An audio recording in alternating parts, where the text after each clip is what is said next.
Hello, everybody. Ella J here with a wrestling gal. Feels so weird to say that. It's been a hot minute since I've done that and also talked to you, Miss Thing. I am here with pro wrestling's waifu, Aspyn Rose, or you may know her as Aspen the Mermaid on Twitter. How are you today? I am good. How are you? I am so happy to be catching up with you because even if people don't know you, even just looking at you, you can tell you are a bright ball, vibrant energy. So it's always Thanks. great to catch up with you. And since the last time I talked to you, we finally got to meet in person. That was a lot of Finally, yes. fun.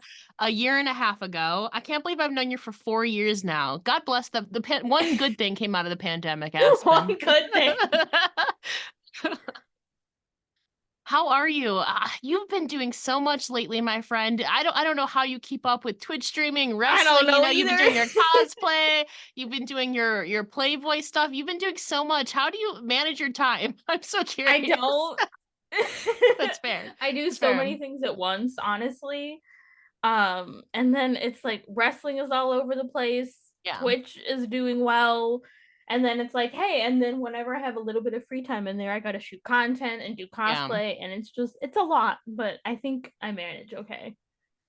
I think you do too. You put out a lot of content. We'll kind of start from there. Obviously, I don't think you had your Twitch. Did you? I don't know if you had your Twitch up and running the last time I talked to you. It was like February of 2022. I don't I recall. think I had just started. I was about to start streaming, I Okay. think.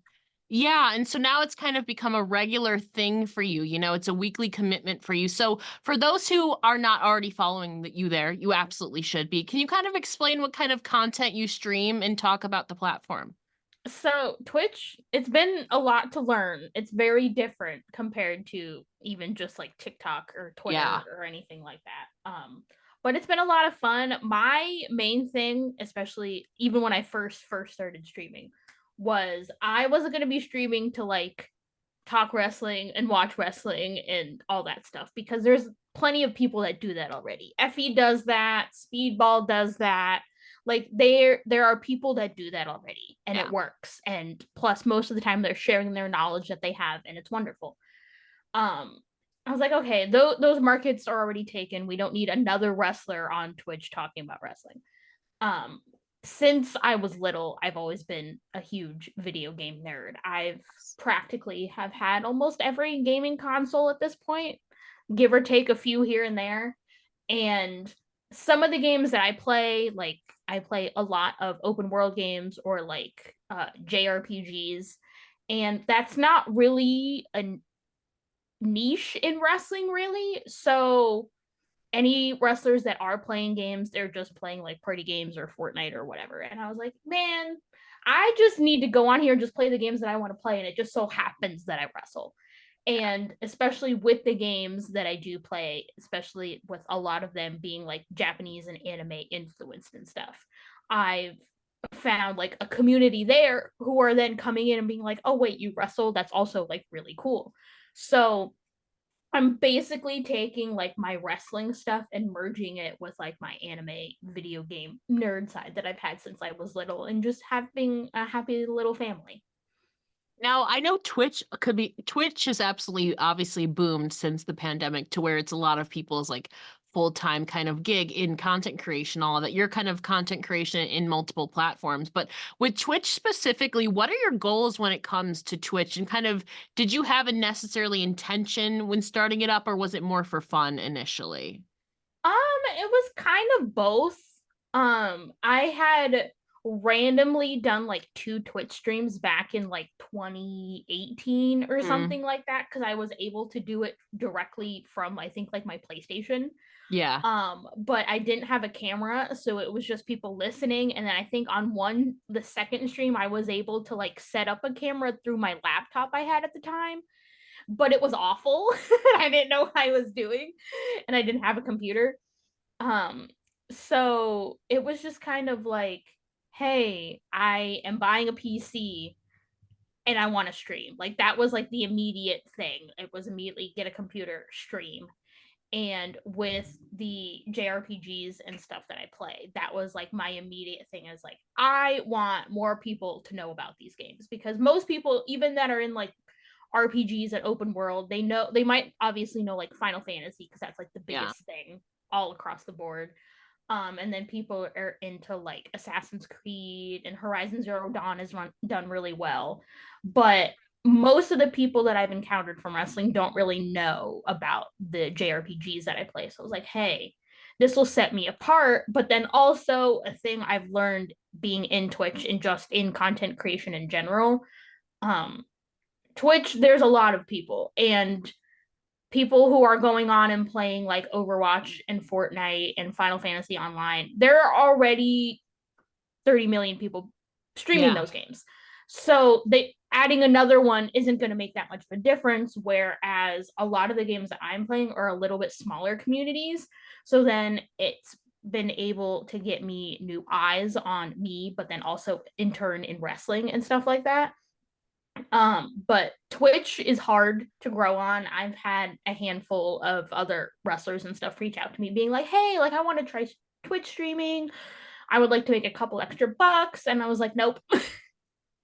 No, I was like, just I feel like a lot of wrestlers have heard at some point in starting out that, hey, don't get into wrestling if you're just wanting to make money because that's not how it's gonna work. Yeah. And I tell wrestlers that with Twitch, I'm like, if you want to get into Twitch to make some money, it's not, I'm sorry, but it's not going to work out like that. Especially with Twitch, you get a payout after you reach a certain threshold before they even give you money.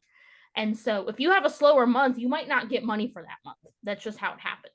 I was like, you should Twitch stream because you want to do it, Yeah. or at least try it out to see if you like it. If you're going into it with the intention to make money, it's not going to happen. And with Twitch's not really algorithm that they have, um Twitch basically relies on you to be famous outside of Twitch to have any sort of platform. Every once in a while you might get lucky, but it's very very very few and far between. So most of the time it's like, hey, you need to like be out there on everything else and then grow on Twitch. It's not something you can just kind of organically do. Yeah, unless like say The Rock joined Twitch for some reason. Yeah, But that's exactly. because he's cultivated a lot from outside and then went on there as well. Or if you play the algorithm, you might be smart with marketing and all of that. But again, that takes a lot of work and a lot of effort to, like you said, even just get started. But I'm so curious. Obviously, you mentioned you're kind of into the RPG games. I'm very involved in Twitch as a viewer. I don't stream, but I am on there every day, as a viewer. How involved are you as a viewer, and what kind of channels do you particularly find yourself drawn toward, assuming that you are kind of a consistent viewer? So I will tune in when I see any of my other like wrestler friends streaming. Like Yeah. Ron Bass Jr. just started Twitch streaming like a week ago. So I've been popping in his streams and he's been doing quite well and I'm very happy for him. Um I think every once in a while I popped into FE streams, but usually he's streaming on Mondays during Raw, and most of the Yeah. time that's also when I'm streaming or like I'm just ending. Mhm. Um, but the two like big Twitch people that I watch are Ashley Roboto and Half Moon Joe. And Half Moon Joe, I don't even know how I found him randomly on YouTube because he'll post his VODs on YouTube. Yeah. Um, and he was like playing like the Bratz games. And I was like, okay, I'm sold. And so I will pop in on his every once in a while. And then I think Ashley Roboto, I just got into randomly. I feel like I just found her through Twitch because she has quite a good community and a good audience. And so I pop into her streams a lot. And I've actually become like acquaintances with some of the other people in her chat and stuff like that. And so they'll come into my streams and stuff every once in a while, and it's been really cool. But most of the time, I'm a big VOD person. So I usually am like, if you stream on Twitch, I'm going to see if you have a VOD channel on YouTube for me to watch. Yeah. Because that's usually what I like to do when it's like nighttime and I'm getting ready to go to bed, I'm doing my Same. skincare, doing whatever, is I pop on a VOD and I just let it play until I end up falling asleep. So that's usually what works for me. I don't always watch Twitch streams live the entire time. If I do, I pop in for like 20, 30 minutes before I Yeah. have to go do something else. Now I'm so curious, kind of combining RPG and cosplay. Have you done LARPing before? I have Because not done LARPing. I feel like that's right up your alley. I feel like it kind of combines them, but it has to be like a specific kind of game or niche to go out there. I feel like that's right up your alley though. So like it makes sense when you think about it, Yeah. but then I'm like, oh man, like then I really have to like act and be a completely different person. I'm like, I don't You do like that in a wrestling has wrestling already got ring me a out of my little shell bit. more than I thought I Yeah. ever would. And so that's a little bit different. But then a big thing in my Twitch streams is with some of the RPGs and stuff that I play, because they're a little bit older, they don't really Yeah. have any voice acting in it. So Okay. I'm reading the entire Yeah. time. And sometimes, like, especially with certain characters and stuff, where I played like the later ones and I know what their voice actors sound like, sometimes I can kind of mimic them. But most of the time, it's just me reading for 4 hours straight. And the chat seems to think I'm really good at it. And I think it just comes from me being the weird kid in class that liked to be chosen on to read. I wasn't ever awkward about it. I was like, yeah, I'll read out loud. That's not a problem for me. And so I do read and talk a lot in my streams. And every once in a while, we get a little bit of a different voice going on. And people have chimed in saying I should do voice acting. And I was like, no, I'm not that good. I can just read lines and sound really clear when I talk. And that's about it. Mm, I think again, voice acting, I feel like that's kind of up your alley too, man. I'm just saying. I'm I just wouldn't saying. know. I wouldn't. That'd be a whole nother thing to venture in and have to figure I out how to do. know. I wouldn't even I know where to start. I'm so curious though, because you're doing so many different things, like we said, wrestling, content creation, cosplay, you're doing your Playboy stuff. When you look back to little Aspen growing up, what did the younger version of yourself envision the older version of yourself doing for a living when she got older? So it's funny that you mentioned this, because this kind of goes back to one of our earlier interviews where we talked Yeah. about our love of America's Next Top Model. Yes. And I was 6 years old being like, yeah, I'm gonna go on America's Next Top Model. I don't care. Okay. How am I Yeah. gonna do that? I don't know. So I guess this is like where meet in the middle kind of thing, because I kind of get like a little bit of each of it. Yeah. But I think past that, I honestly have no clue. I was just living life. I didn't know what was going to happen next. That's kind of surprising though, because you're such a creative person. Um, I don't know. Were either of your parents like really creative? Because I feel like that's just an outlet for okay. It just I Not guess at their all. exposure. Okay. Okay. I have been such an anomaly in my family, and even like in wrestling. Like when I started training, um I was the only one at the time that was like really paying attention to even just like New Japan and stuff. Yeah. And I was like, how do I know all this and nobody else does? I'm like, what? And then like at home, my mom just worked at a restaurant. My dad had his own business, and it was just kind of like whatever. I did well in school. They didn't finish school. Like I said, I just don't. How I came to be doesn't make any sense. You know what? You stand apart. You are truly one of a kind, Asp. I mean, and to be fair, mermaids are also one of a kind of creatures as well. So I feel like I get it. Just makes sense, I it guess. goes in hand. Kind of talking about that though, kind of blending fashion, I guess, with America's Next Top Model with professional wrestling too as well. Again, it's been about 2 years since the last time we caught up. You've obviously introduced some new looks and new gear. You still got your signature mask going on there, but I want to talk about some of your newer ring gear. Specifically, there's kind of a red scaly one with the green kind of cutout at the top. Feels a little bit maybe the fish a little bit Spider-Man-y. But I'm so curious. What is there a certain inspiration? I know you've taken obviously from anime and pop culture and stuff like that. Is there a certain story behind this gear specifically? Yeah, so that one is specifically ripped straight from an anime. Okay. Um, Neon Genesis Evangelion. It's like an instant cult classic. Kind of doesn't make sense to a lot of people when you first watch it.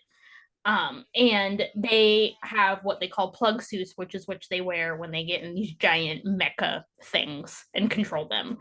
And there is a character named Asuka, and hers is red because the one that she pilots is a red mecha. And so I just sent it to the person that was doing my gear. I was just like, hey, it's a full long sleeve, like long pant bodysuit kind of gimmick, but I want it in my style. But instead of regular red fabric, can we just use mermaid fabric? And then she did everything else and it came out great. And all of my stuff is always coming from anime. I literally have a folder of photos in my phone that are all just gear inspirations. And I'm like, I don't have the money and the time for the 20 different pictures of gear ideas in my phone, but maybe at some point I will. But that was a big one. And I actually got that one specifically because since I've had a handful of ideas, I didn't know which one to pick to get next.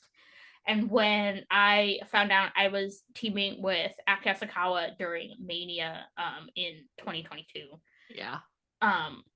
all of her gear is red and black. And I was like, okay, that makes sense. Like, we have to match. So that was an easy pick for that to be the next one.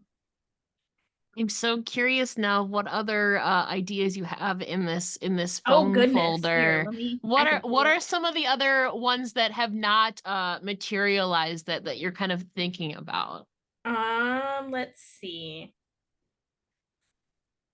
So I have some from different Hatsune Miku outfits. Hatsune Miku is everywhere. She was at Coachella for some reason this year. They had a holographic of her and she was performing. So I have a handful of different ones from her. Um, since I'm a big like JRPG fan, I have a lot of different ones from those games. And then I actually also have one that's a Megan Thee Stallion outfit that I would like to do. Um, it's nothing too crazy. It's just simple and cute, but pink, and it fits me to a T. Yeah. But sometimes stuff just randomly falls at me, and I'll be like, oh, I need to do that next, and then it just sits there until I decide to buy more gear. That's fair. You also, I've seen, even just scrolling through your Instagram, you've introduced some new, obviously new masks as well. There's like this purpley kind of yellow in there. How many masks, like wrestling masks, do you own in your collection now? So the purple gold one is like a special entrance one.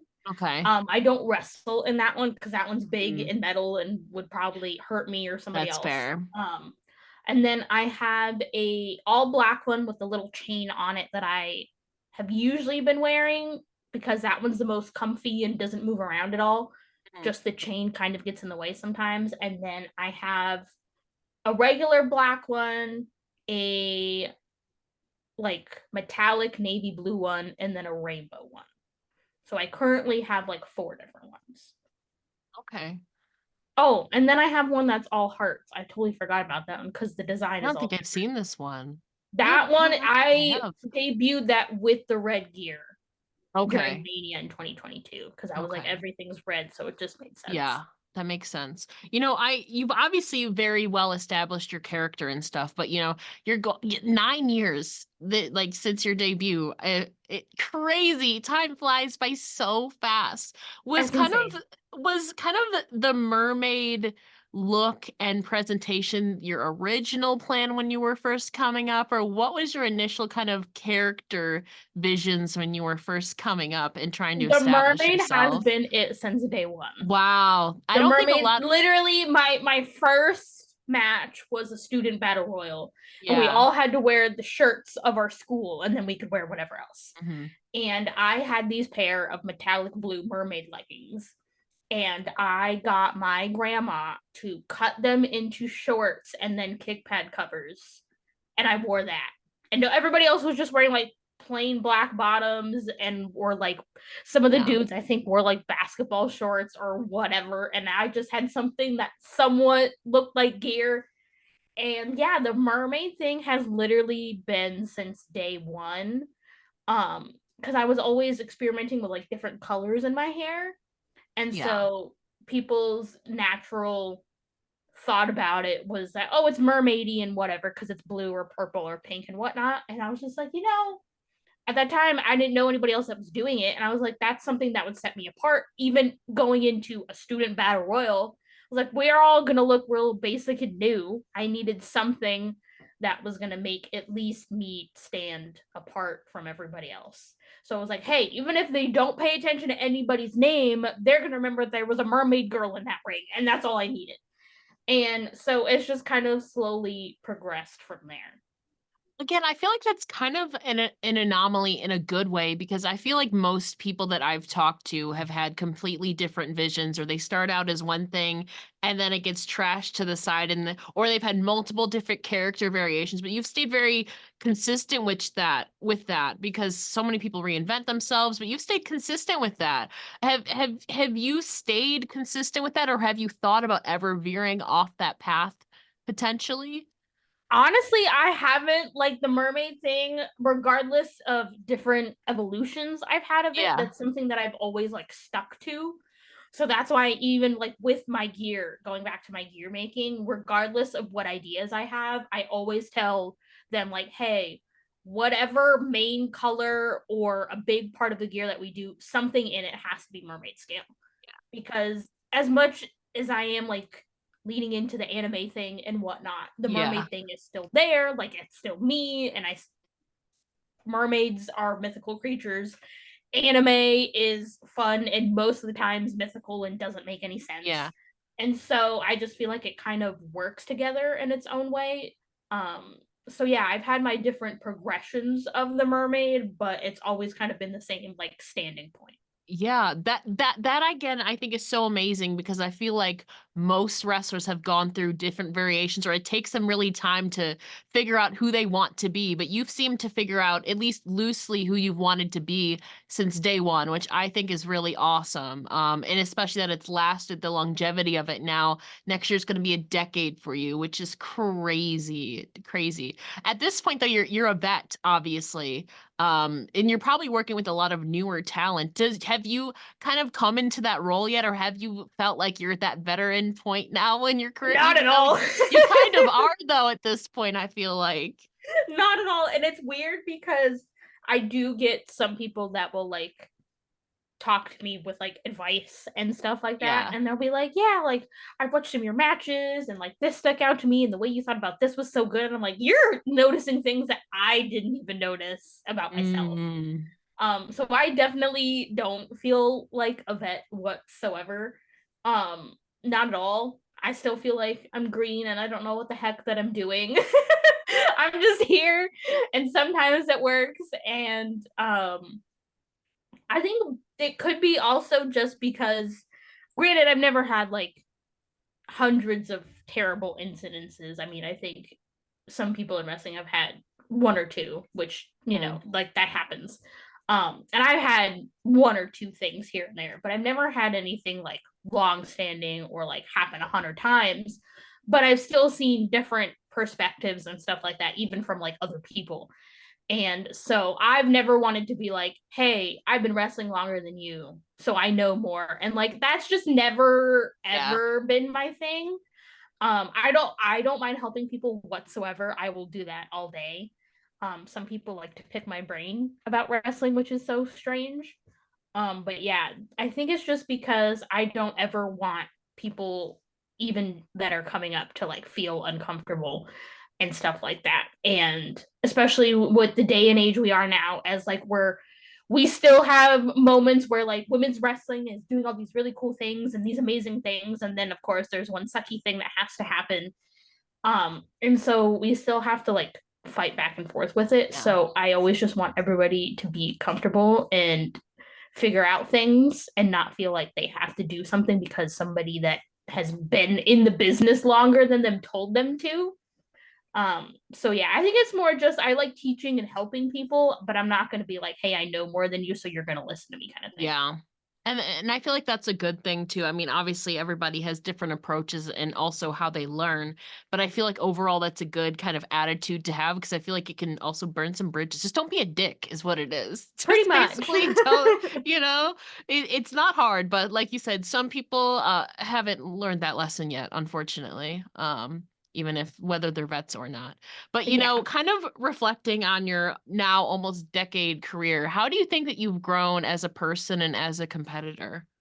As a person, I feel like has definitely been by leaps and bounds. Um, Before I got into wrestling and stuff, I was just the good kid in school who always did what she was supposed to. I didn't get in trouble. Um, I didn't go out. I didn't do anything. I just stayed home and was a good kid all the time. And now wrestling has definitely gotten me out of my shell, and I'm definitely more comfortable being myself and things like that. Um, Competitor wise, I feel like the last couple years have probably been the best, like growth wise, because a lot of it has been me having to figure out things for myself, Yeah. especially with moving out of Florida and getting into new scenes, wrestling on the West Coast as much as I am now, and having a whole new crop of people to be around and work shows with. So a lot of it has just been on me and like my self growth as a wrestler. And I feel like the last couple years have been my best, even if I'm not wrestling 50 times every single weekend, every single month.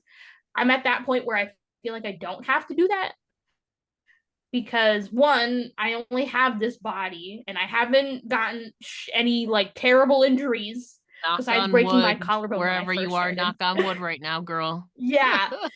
And so I don't want to be like falling apart when I'm 30, which is Yeah. also next year, which is crazy. Wow. Um and I I've had good opportunities as of late, and I feel like I've been reaching what people have been expecting me to reach with these opportunities. I got to wrestle Sue Young back in September, and that was like a big turning point for me because Sue was my second match ever Yeah. down in Florida. And it was just a tag match, so it's not even like we had to do a bunch of stuff. But Sue has known me since before I started wrestling when I was just a fan going to Shine Wrestling. And so she has literally seen me from the beginning. And she was my second match ever. And it was just her being like, hey, I'll tell you when you need to do your stuff and we're good to go. And now having that match with her back in September, and it was in Washington in her home state. So that was even crazier. And we had like this big emotional moment afterwards because I'm an emotional person and Same. that's just how I am. And I told her that with how things had been over the past couple years that I had gotten in my head a little bit about like how good am I actually? Am I even any good? Should I keep doing this kind of thing? And she like grabbed me by the shoulders and she's like, I'm proud of you. You did good. And I was like, okay. And then I just like started crying. I was like, okay. I was like, Sue has literally has seen me since the beginning and told me that she was proud of me, and that was like all I needed. And I was like, okay, I'm doing something right. I didn't think I was, but I guess I am. I just need to get out of my head. And so yeah, Sue has been a very important person in like my entire wrestling career. Yeah, and you brought up a good point. Since the last time I talked to you, I think right before you moved, a couple weeks before you were moving, to you're no longer a Floridian, you're now an Ohioan. Ohioan? I don't even know what it is. The middle of Dayton, Ohio. Big Yes. difference, probably surrounding wise. How have you been adjusting to that Ohio life? Honestly, it's been great. It's been a breath of fresh air. Mhm. No offense to people who are still down in Florida, but I for a longest time and I'm still now, I sometimes refer to Florida wrestling as the black hole of wrestling because I kind of feel like it sucks you in because like NXT is filming there and TNA was filming there for so long and AEW was filming there for so long. So everybody was like, you just have to go to Florida. And I was like, it doesn't work like that. And there was just so much wrestling and a lot of the Floridian wrestling didn't want to be on the same page, and if they were on the same page, it probably would have made things 100 times better. But I had always felt for years, even before I moved, that again, going back to the black sheep and anomaly thing, that I just didn't fit in Florida. Um, my first match ever was because I had the opportunity to ride to Queens of Combat in North Carolina and had a squash match with Jessica Havoc, while the rest of the people that I trained with had like a pre-show 6-man tag match. And some people were like really mad that I wasn't there. And I was like, but this is like the epitome of wrestling. It's like there's an opportunity in front of you. You have to take it and you have to go. I can't help it that the first one that I had me going all the way to North Carolina, but like that's how it happened. And so from the get-go, I was always wanting to branch out and wanting to be everywhere that I could. And I think a lot of Floridian wrestlers at the time were like, no, you need to stay here for years before you go and do anything. And I'm like, it's not how wrestling is anymore. Some people can be wrestling 6 months and then get signed. People can get signed without any wrestling experience. So Second of all, there's so many big scenes near you. Like you, I was listening to what you were talking about this. You're kind of in the epicenter of obviously the Midwest, Chicago, Indiana, like the Kentuckys are over there. And then to your right, you have that tri-state, Philadelphia, Pittsburgh, New York, Maryland, like MCW, like kind of in a good spot, yeah, honestly. and Canada's right above me. Yeah. So it's even better. Yeah, it's a good central point for wrestling, regardless of what direction I need to Yeah. go. And especially between like right before the pandemic and after the pandemic, I think the last full year that I was in Florida, I had only done 2 Florida shows. So I was like, there is nothing keeping me here. I don't need to stay here. It's time for me to go out and branch out more. And Ohio has been great. I know a lot of people like to rag on Ohio for some odd reason. I Oh, don't know. I will be ragging a little bit if my Cleveland plans roll through. I will be ragging a little bit. Actually, That's we'll see. fair. We'll see because I have not been to Cleveland. I should head in with an open mind. So, but we'll see. Once I'm used to it, though, then we'll see. We'll see. But yeah, it's been great. It's been wonderful. Um, it's not as hot, which is a great thing. It's been cheaper living here, and I've just been surrounded by a lot better community out here than I was down in Florida. So it was just time for me to go. That's good. And I mean, you've been branching out to the West Coast, like you mentioned, Washington. You've been in California. I don't know if you've been to Oregon yet, but I know you've been to at least you've been to California a bunch now during Yeah, I've been Mania to weekend as California, well. Washington, and Yeah. Utah. Yeah. Oh, so not no Vegas. Vegas. We'll No see. Vegas yet. And then we'll see about next year. Mm. See. We'll see.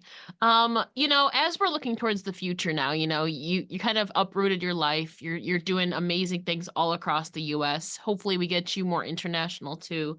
What are you hoping to accomplish personally and professionally, say the next now decade of your career? Definitely international. That Yeah. has always been my thing. I have my passport.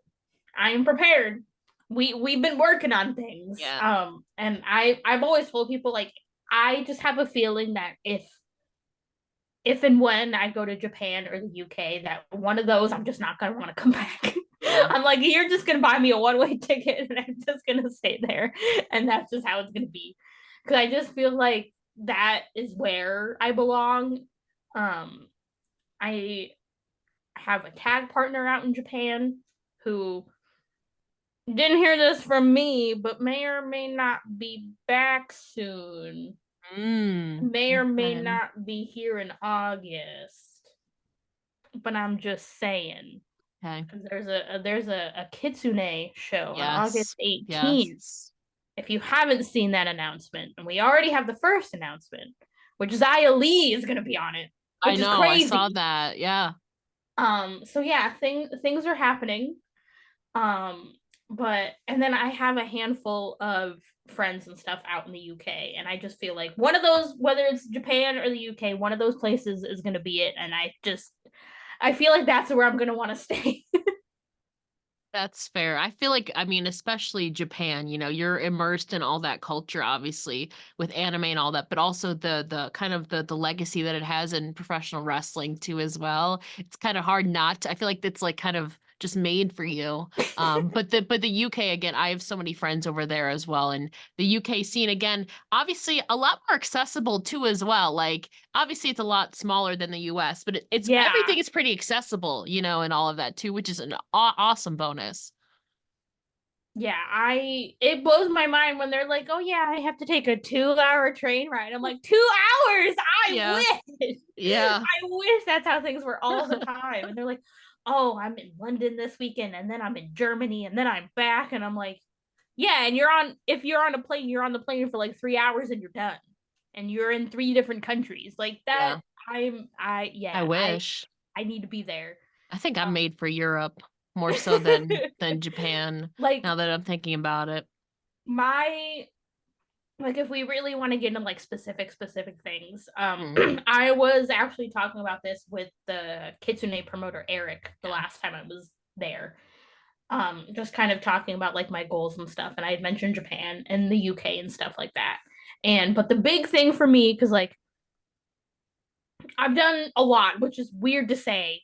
Like the crazy things I've done, like people I've teamed with, people I've wrestled. I've done a WrestleCon booth with Dan Severn. Like I've done just stuff that doesn't make sense. And so I think like my next thing, I really want to go to the UK because I really, really want to wrestle for Attack. I have been such a big Attack Pro fan probably since I got into like indie wrestling and really started Yeah. wrestling because that was like when they were huge and Hmm. like Chris Brooks and Nixon Newell were like teaming and then they feuded and all this crazy stuff and they were having all these crazy matches and then they would have their press start show which they would just be like, yeah, these are the people on it, and then all of a sudden they were all just cosplaying as different things. I was like, that's literally like a show made for me. Like, I come know. on. I have you can't see it, but I have an Attack Pro hoodie that I've had since like 2017. And that I just hold on to it, being like, one day I am going to get there, and one day I'm going to be on that show. And so I think that is like my next like big goal per You se. would fit in so well with so many of the characters there too that I'm just going through my head right now. I want to see that crossover. Aspen Rose takes the UK. I want to see it. I want to see it. We're gonna manifest it. We're gonna manifest it. But Aspen, before we let you go, please let the listeners know where they can find you on online and obviously on Twitch as well. I am on everything at Aspen the Mermaid. I make it nice and easy, nothing too crazy. Um, Twitch, Twitter, Instagram, my Playboy content, everything is all Aspen the Mermaid. I also have aspenthemermaid.bigcartel.com, which is my store. I have shirts and things like that if you want to buy any. I'm working on new merch soon, so I have some stuff coming out. Um, yeah, and everything I make it nice and easy for everybody to find me. You I don't have do. 50 different handles. I make it nice and simple.